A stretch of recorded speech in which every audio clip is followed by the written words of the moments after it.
Howdy gang, it's Dr. Shu here. This part of the video talks about assignments due before our next class meeting. This is slide 25 if you're following along. You've got 4 assignments that will be due before we meet again on the 25th, and I'll talk about those assignments and their due dates. First is the short email response. Second is eSlip 3. Third, HR application 5. And fourth, of course, those discussion posts. So for short email response, if we had class, this would be short presentation. What I've done is emailed you a brief case study. You should have received this probably around Wednesday, March 8th.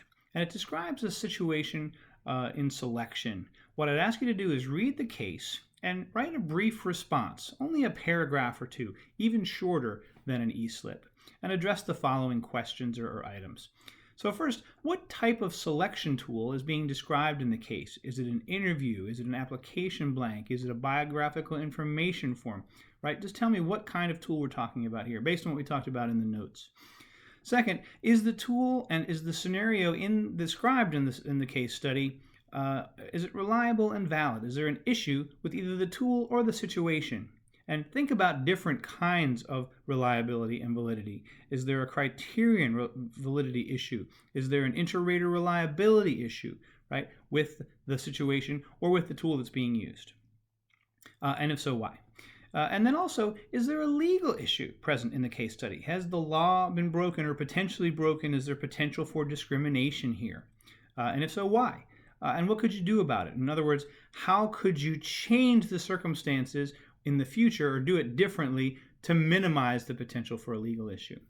Your reply is due by Sunday, the 12th of March by 11:59 p.m. And you can just email that to me directly. That would be jonathan.shoemaker@stleo.edu. You can email me through D2L or directly through St. Leo Outlook email. Second assignment to talk about is eSlip 3. And that one's called Be a Recruiter, and certainly relates to the chapter on recruiting that we talked about in these notes. You do have the option of working with a partner on this assignment or by yourself, and I'd ask you to choose one of the following 6 job titles.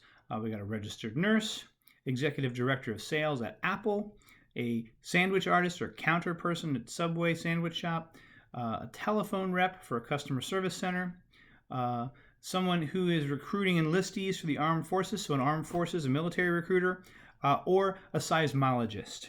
Nobody ever picks seismologist. Maybe somebody will this time. Create some kind of recruiting proposal for the job title. And it should include the following information. It should include the actual position posting. In other words, the text of the ad itself. How would you want this to look if you put it up on a flyer or on Monster or on whatever, the corporate website, so people could see what the job's about? What would you include in there based on what you know about best practices in advertising for jobs from reading the chapter and listening to the notes? Talk about where and how you would advertise the job title. In other words, would you post flyers? Would you put it online? Would it be on the corporate website? Would you go with a third-party website? Would you do something completely different or a combination of all those things? The next thing to talk about is what are the external factors that influence your recruiting efforts for this job title?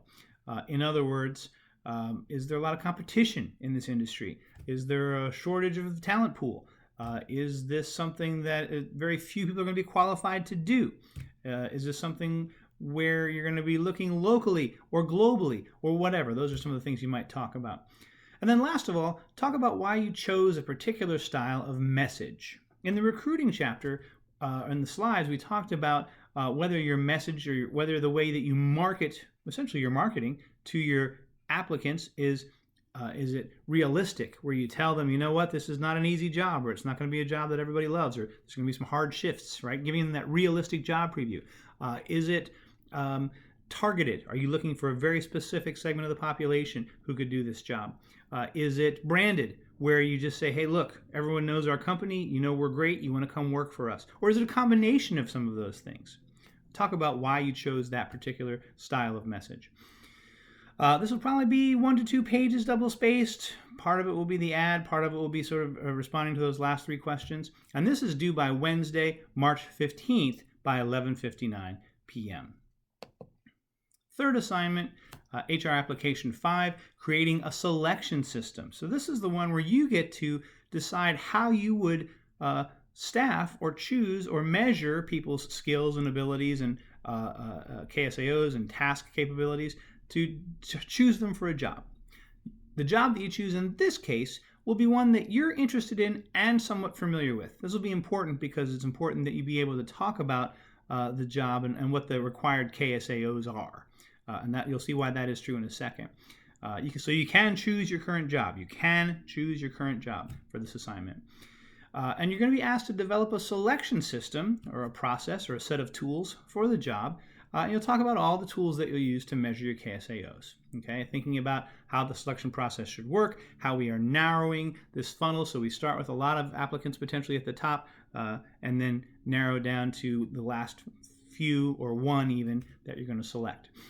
So this assignment should include a couple of things. The first part is it should include the job title. Hopefully that's obvious. It should include a brief job description, maybe a short summary, maybe a short list of tasks, and a short list of the top maybe 3 to 5 KSAOs that are required for the job.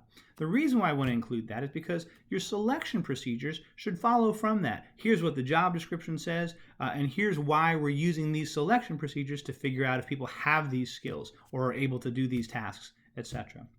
The meat of your assignment is going to be this list of selection procedures, okay? And it can be a bulleted list or it can be narrative format for this part of the assignment.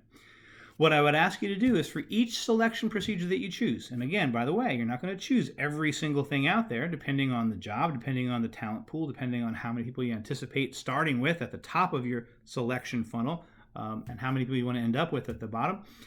Talk about how you develop each procedure, or each tool. So if this is a test, is it something that you'll buy off the shelf or buy from a third-party website, or is it something that you'll develop yourself or could create within your organization or have created within your organization? Talk about when in the process it will occur. So how is it going to go? First, we'll start with this. Second, we'll have this. And also, how will it be administered? Is this something that the applicant can take online after they fill out the application? Or is this something that they have to come into the office and have proctored by a hiring manager? Think about those things. Talk a little bit about the rough costs and person hours that are required to administer each selection tool. In other words, is this something, again, that's going to take a lot of person hours to do? Think about an interview. That's a time-intensive task. It's going to take time from HR or the hiring manager. There's going to be time to schedule it. There's going to be time to sit and interview the candidates maybe. There's going to be time to sort of analyze and rate and figure out who the final candidates are. So there's some person hours required. And the costs might be a little bit harder to figure out, but I'm looking for rough costs. So can you give me an idea? This is 3 hours of HR's time per candidate between all the different tasks, or is it, this is going to be, if it's a test, this is $20 per test is going to cost us, or it costs this much to have 12 candidates come in and sit for the test at the same time, and we have to pay somebody to proctor it. These kinds of things are what I want you to think about, just to see if it has utility. Is it going to be a cost-effective selection tool? Two more things. Discuss your concerns about reliability and validity, right? Are there going to be concerns with inter-rater reliability? Again, if you're doing several interviews, are all your raters trained? Do they have the right frame of reference so they're all thinking about candidates in the same way? If it's a test and you're going to give it online, is there a concern about whether the candidate is the one who's actually taking the test or has given it to someone else to take for them, right? And last thing of all is if you choose a selection tool, which I think most of you probably will, you don't have to, but you probably will, such as an interview or a test or a biographical information blank where it has questions on it, essentially, I'd like you to give me at least one original sample item per selection tool. So if it's a test, what would a question from your personality test look like? If it's an interview, what would a structured behavioral interview question look like? If it's a biographical information blank, what kind of question would you ask on there in order to learn about the candidate and whether they have the skills the KSAOs are able to do the tasks?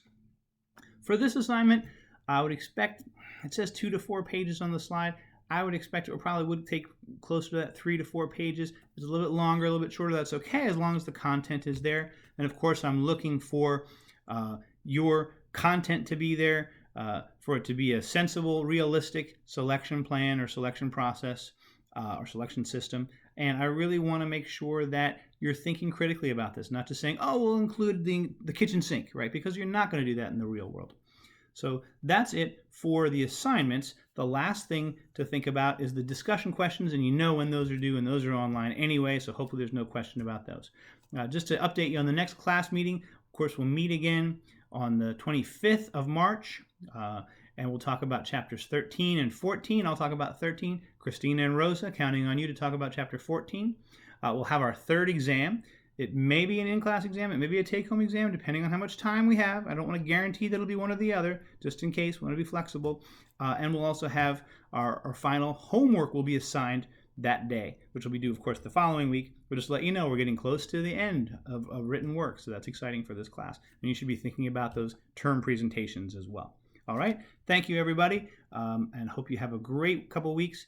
Certainly email me if you have any questions. You know how to get in touch with me through the website or through regular email. Bye now.